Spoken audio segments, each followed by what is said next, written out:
Hello, in front of me I've got Skate. In this video I'll show you how to open gear boxes.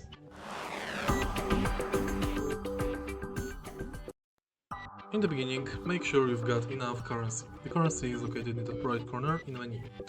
We mean the orange currency. Now, let's go to shop and go to bottom of the list. Right here we've got Hedgemont Boxes, Gulcrest Village and Mile Market Boxes. Select it and now select the box you would like to open.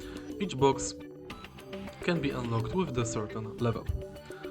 Press and hold X to open the box and it's done. You get the currency for finishing missions.